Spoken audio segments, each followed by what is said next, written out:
Hi, I'm Kat Howard. I'm assistant principal at the Dustin School in Northampton. I oversee CPD and I'm also strategic lead for English. I'm founder of LitDrive, which is a CPD and resource provision for English teachers. And lastly, I'm author of the book Stop Talking About Wellbeing, a pragmatic approach to teacher workload. And that's kind of what I'm going to be talking about today, about curriculum, classroom and workload, and how the curriculum and classroom is so fundamentally linked to how we feel about work and workload and kind of teacher purpose, and also how we all have a role to play when it comes to curriculum, not just for the standard of teaching within school, but actually about how it makes us feel professionally fulfilled as well, and how important that is. So you can find me at Twitter under Sesmiss. I also tweet at sesmiss.wordpress.com about English and leadership and curriculum and workload and wellbeing and all sorts. I'm just trying to click through. So these are the kind of key questions that I'm going to look at within my session, to try and unpack this idea about us all feeling part of the curriculum and how we go about doing that in schools, but also why it's important. So why I'm talking about this in the first place. So what does it mean to curate the curriculum? What do I mean by that? How on earth is everybody responsible, and why is that even important? Where do I feature? So irrespective as to the role that you are in within school, whether you are coming to the profession for the first time, this is your first, you're an NQT, or you're leading a subject and you're taking a strategic lead, oversight of a team, or even as a senior leader, where do you feature within the work of the curriculum as a whole? What questions do we need to consider? So again, depending on your contribution to work around the curriculum, what questions do we need to think about when it comes to looking at curriculum work?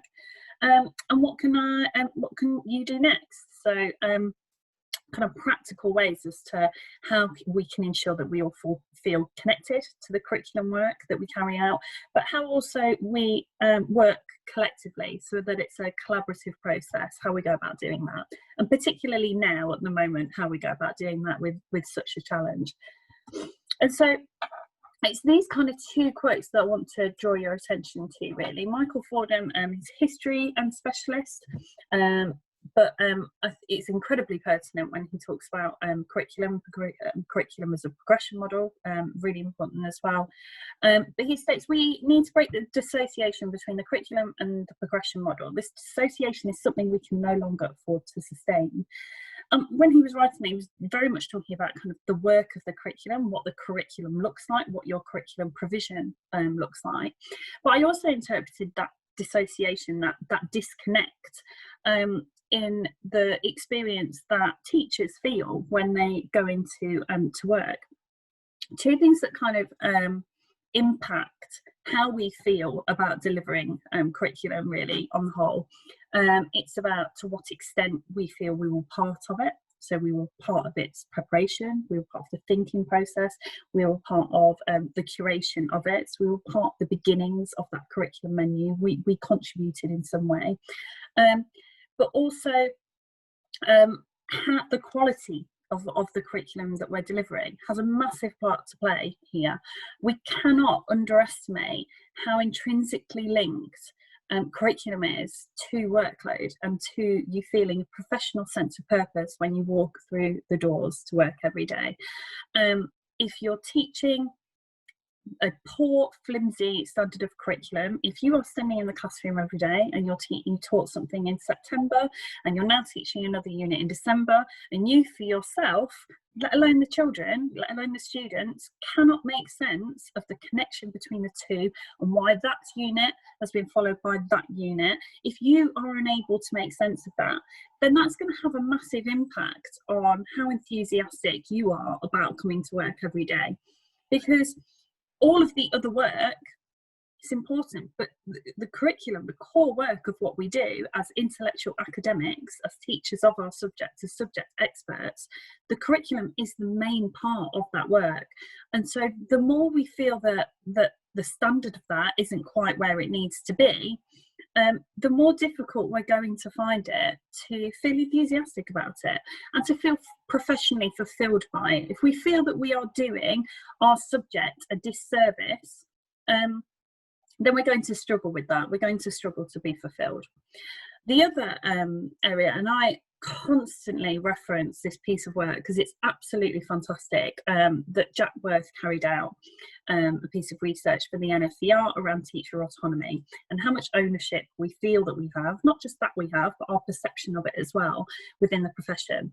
And so part of that report, teachers report relatively high autonomy over classroom activities, including the teaching methods that they use and how they plan and prepare lessons, but lower autonomy over curriculum, assessment and their professional development goals.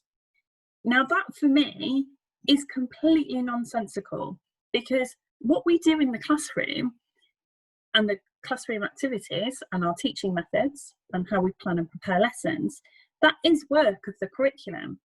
And so it's incredibly disconcerting to be a classroom teacher and feel like you have loads of control over what you do day to day, but it doesn't feel like it bears any resemblance to the bigger picture, to the wider curriculum as a whole.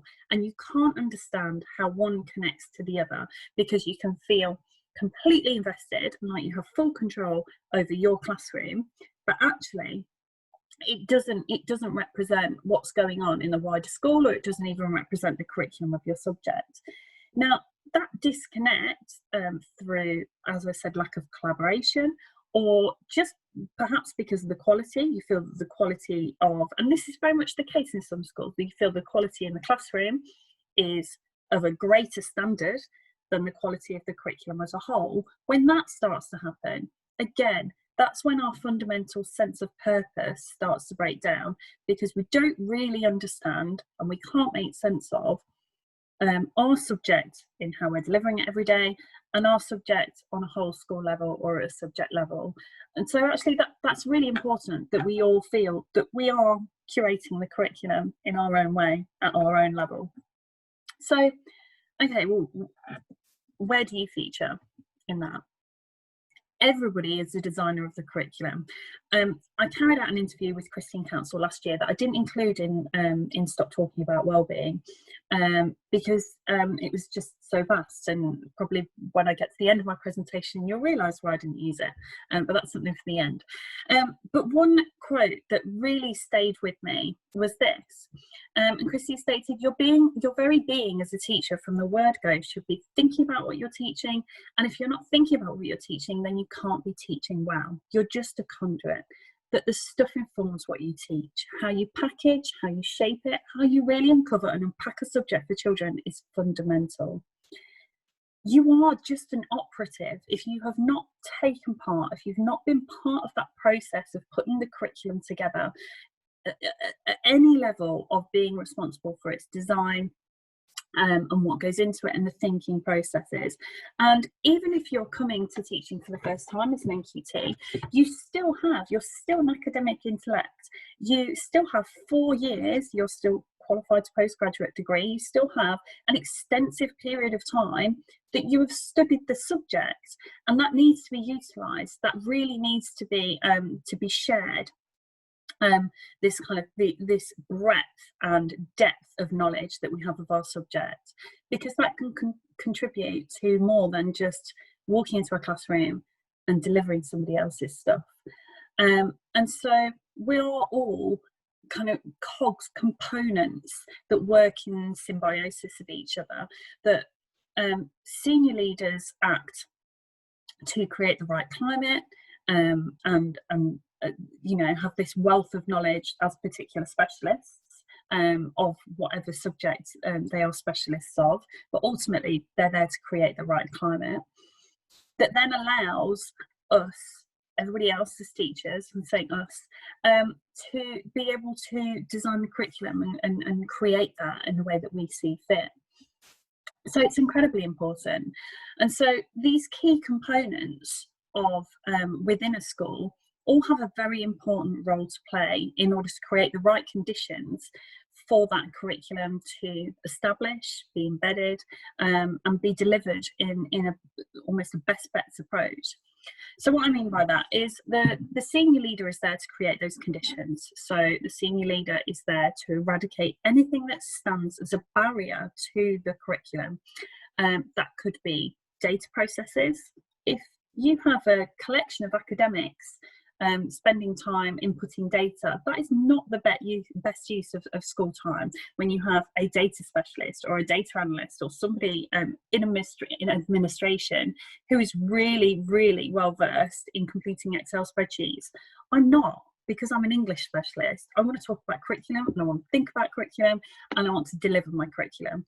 And so the senior leader there is there to have a look strategically at where time is being spent and eradicate any barriers that stand in the way to that curriculum work taking place. So, for example, data, how time is being spent at faculty level. So how much of that is directed by other agendas, and actually, subjects aren't in a position to carry out curriculum work within that faculty time.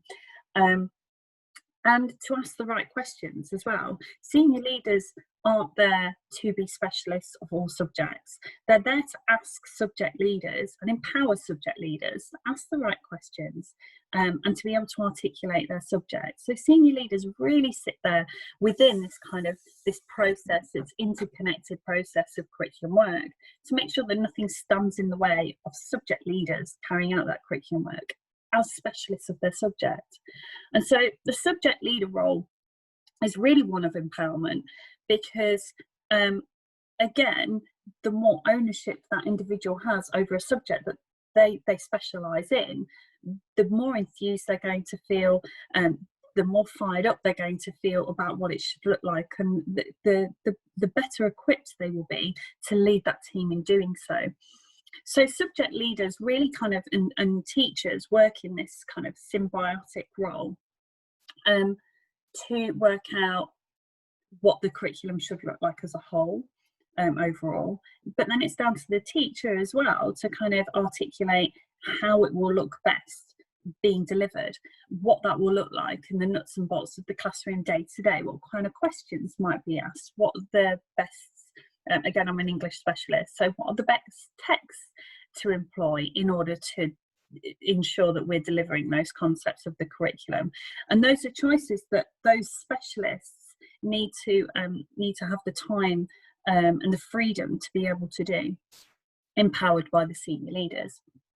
So this is an integral part of teacher purpose, an integral part of feeling like an expert, not mastered. And I'm going to come to that later on. We're not mastering a subject. We can never master a subject. They're too big. But this idea of building towards being an expert, all being involved, all being curriculum designers, and also as well being curriculum designers of the future. If we remove any autonomy at an early point in teachers' careers around curriculum design and thinking about what that should look like, we're really de-skilling them, because they're going to be our heads of department in 5 years' time. They're going to be our senior leaders in 10 years' time. And so we really need to ensure that we are involving, that this is a collective process as we all set about curriculum design, to ensure that those people feel confident and well equipped and have the expertise that they need to have longevity within the profession as a whole. And it comes back to that idea of teacher purpose. But we all have a professional duty to consider the curriculum, because, as I say, this is the work. Everything else is superficial for the teacher's role. I'm not necessarily kind of pitting the different roles within a school against each other, but for a teacher, the work of the curriculum is our professional duty. That's where our priority should take place. Okay, so why is this such a problem? Normally, it's that poor kind of mental models have been set up in schools, so poor processes have been set up in schools, so that we become a bit accustomed, as we always are, to kind of lead with the phrase, this is how it's always been done, it's always been done this way. So, for example, key stage leads, what we did kind of historically is a TLR holder would become a key stage lead. I lead key stage 3, and unfortunately we would interpret that as that person does all of the work connected to key stage 3, when that's not the case. It's a strategic role. It's empowering other people to do to carry out the work of key stage 3. It's supporting those people in order to understand what the requirements are at key stage 3. But that's not what those roles became. Those roles instead became, that's your work, and so you do that because that's what you're paid to do. And actually we were doing teachers without TLRs a massive disservice as a result. It might be something that if you've got poor processes, historic processes in place, that people don't feel that they're meant to do. They feel like they might be stepping on toes to contribute to the curriculum. So if collaborative practice and this kind of collective work that we do isn't the norm, then it might feel like we're stepping on other people's toes. It's quite daunting as well, I think, for some people sometimes. If you've not necessarily had a wealth of experience at training level or in your NQT, RQT years around planning and curriculum planning, or you've not necessarily seen what that looks like over the course of your career, I think it's actually quite overwhelming to just be handed, here's a unit of work, can you go and put it together, please? And that can be quite daunting for people. So I think that's another obstacle that stands in our way sometimes. And actually it's almost like this this self-fulfilling prophecy, because what happens, it's this perpetual cycle of, well, I've not been trained to do that, so I can't do it because I don't know how. And then we reach to our more experienced teachers, our more, teachers with a higher level of expertise, and it becomes this perpetual cycle, because it leaves those people behind as de-skilled because they're not able to access this, and saying, well, I can't do it because I don't know, because I'm not capable. And those people that are building their expertise, are continuing to get better, continue to do so, and so we leave those people behind, and we're actually doing those people a massive disservice, because that is their work. They're not just here to come into classrooms and teach other people stuff. Which kind of leads it on to that other people do this job more effectively. I think that we sometimes can make the mistake of picking the best people for the job. And there's a lot to be said for that around quality, but there are ways that you can get around that. And again, I'll come to that later on. And lastly, I have other things that take priority. My boss, my head, Sam Strickland, will chant this constantly, but if you have other issues within your school that are standing in the way of curriculum, this will not take priority in your school. If you have a complicated behaviour system that requires a lot of teacher time, curriculum won't take priority. If you have issues with pastoral systems, that means a lot of the work is passed to the teacher, then curriculum won't take a priority. And so if you are a senior leader listening to me now, it's about reviewing what takes the most time for your teachers, and how can that be kind of reframed in such a way that curriculum work takes time, because actually that's what the specialists within your school are there to do. And it's a very expensive task, setting a load of qualified teachers off to input spreadsheets, or something that might be done by somebody else, so that curriculum takes priority.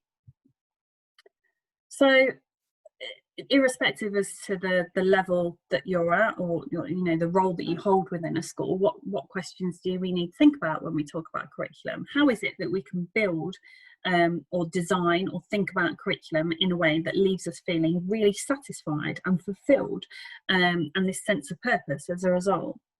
So when I talk about curriculum curation, I almost think about it in a quite ruthless way, to think about it critically, and to look at it. And this is far easier if you work on the curriculum collaboratively. critique it rather than seeing it as something that's owned, that, you know, I did year 10 and 11 and those units are mine. We then later run the risk of struggling to be critical because it's somebody's work that belongs to them, rather than this collaborative process, rather than something that we all worked on together. And that's particularly challenging at the moment as we all sit and work from home. It's really difficult to work collaboratively, but again, I'll come to that in a minute. So questions we need to ask if you're looking at the curriculum or you're reviewing the curriculum for the first time, so that we can continue to build towards this symbiosis between at faculty level. What is the least connected? So have a look at your curriculum and think, what doesn't make sense? I have no idea why that's there. And that's quite easy to do. It's if you're thinking about kind of the conceptual threads through your curriculum. So again, I'm an English expert, so I'm not even going to attempt to touch on anybody else's toes in other subjects. But if I'm looking at the aspect of tragedy, in year 7, we study Romeo and Juliet, and then we're going to revisit tragedy with Of Mice and Men, and then we're going to revisit this concept of tragedy with Macbeth. And I can see that conceptual thread flowing all the way through my curriculum.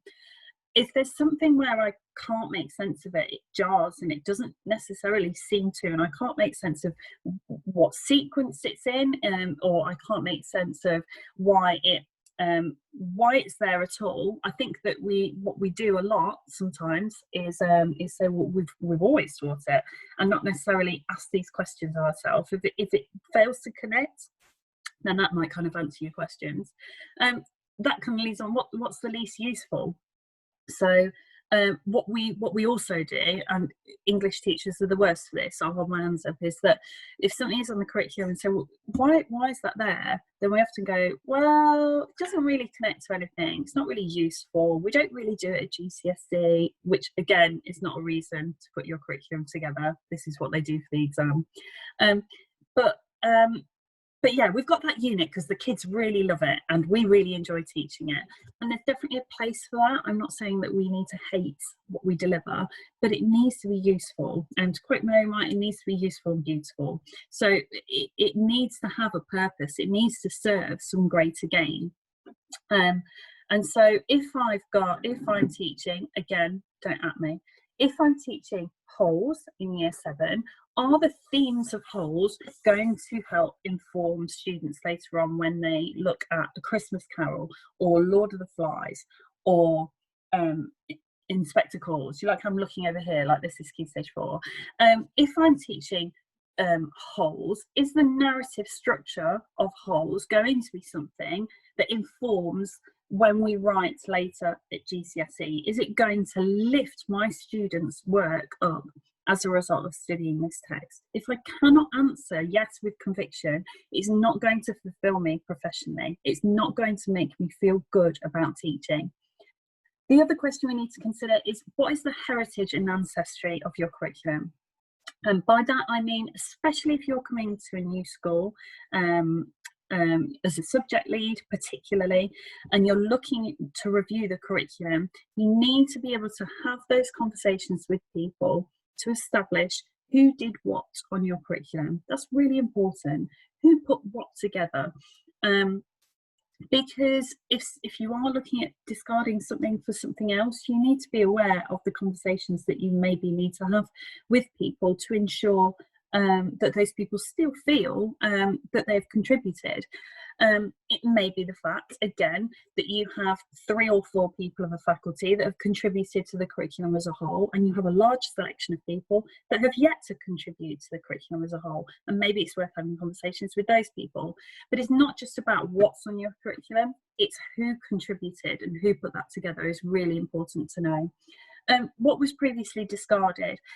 And I don't think, Sally Stanton made me think of this, because I don't think we often ask the question, and as senior leaders, when we're asking questions around curriculum and asking subject leaders to articulate their curriculum, I think this is a really important question, because it's what's been discarded along the way.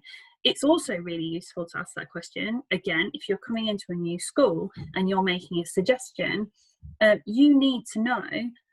It might be the fact that you say, okay, well, I'd really like to teach wholes. in year 7, and actually it had been discarded only 2 years ago because it didn't fit the purpose, because it was least connected, because it was least useful. So that's a really important question to ask. Last but not least, once you've done all this brutal critique, what are your capsule pieces? So you as subject experts know your subjects to be able to say, this is non-negotiable, this is essential knowledge that my students need to understand about my subject in order to sit within the wider world. And also as well, to what extent do those capsule pieces spotlight the contentious issues of our subject? So what do people argue about when it comes to your subject? What are those conflicts, those debates that take place around your subject? And it's being able to answer that question as well. You've also got this idea of curriculum as a process of collaboration, particularly as a classroom teacher. And so if you are reviewing curriculum, have a think about to what extent was the curriculum put together as a collaboration?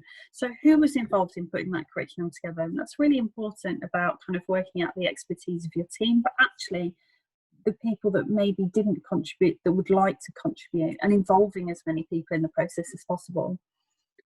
So how is your curriculum a reflection of the standard of teacher within your team? So not just the very best of your subject, but how are you utilising the expertise? I mean, for English as an example alone, our degrees are so bespoke and so diverse from one university course to the next. How are you utilising that within your team? You might have somebody that carried out a degree in classics, or you may have somebody, I mean, to take my example, I completed an American literature unit module in my third year, that now, thanks to the English canon, is you know, it's pretty defunct. But where are we utilising those expertise within our team as a whole to inform that kind of sense of fulfillment and as part of a team, as a key component of a team?